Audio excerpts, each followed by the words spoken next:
House of Commons, Mike Duffy Live. Sitting in, Graham Richardson. But I want to be joined now. We're joined now by retired Major General Lewis Mackenzie. And Mr. Mackenzie, that I appreciate it. It's sort of a sketch, but boy, you get into the history of this region and it's something else. Talk to me a bit about what's happening on the streets of Belgrade today and why you think that's happening. Well, Graham, not necessarily justifiable, but bearing in mind the characteristics of what's been going on over there for the last 15 years, not surprising, because we have a situation. Let's take an analogy. If Israel was told tomorrow they couldn't go near Jerusalem, that they'd lost their sort of the focus, the center of gravity of their soul, there'd be riots, I would imagine, in Israel. Well, 2 days ago, Serbia lost its equivalent of Jerusalem. It lost Kosovo. It's very questionable how legal that was, in that the leaders of the majority of the world's population haven't agreed to recognize Kosovo. I'm talking about China, India, Argentina, Spain, Russia. So those that have recognized, 20 out of the 192 nations in the United Nations, isn't exactly a quorum.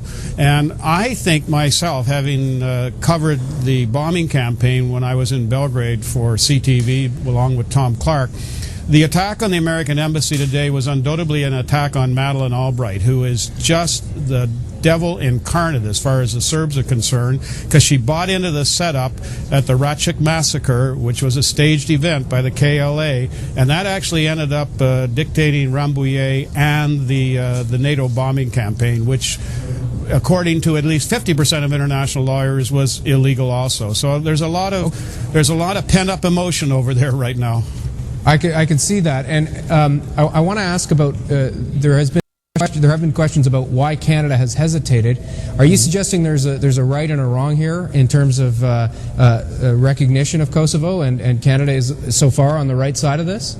Well, I would suggest that. I would say that, yes. I mean, in the case of China, think of Nepal. In the case of Russia, think of Chechnya.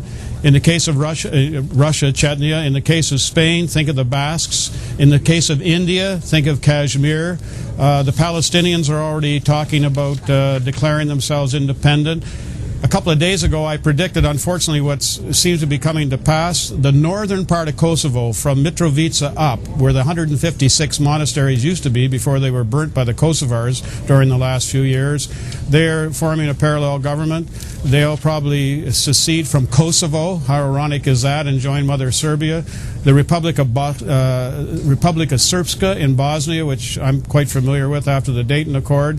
They're meeting now in Banja Luka, as I understand it, to declare independence from Bosnia. So welcome to the domino effect. So this move, yeah, I was going to ask that. This move and the recognition by significant powers, I appreciate what you're saying, that it's not the whole world, but significant powers have recognized Kosovo. That is having a domino effect, and other groups or other nations, as they see themselves, will start to do the same thing? And the majority of Canadians genuflect in the direction of Manhattan every day because they trust the United Nations. Well, Canadians should understand Resolution 1244 recognizes Kosovo as part of Serbia and does not recognize the independence, and in fact has pulled its mission out, is pulling it out to be replaced by the European Union. This is a messy thing, and quite frankly, what's left of Kosovo after the northern chunk goes is not sustainable. So guess what?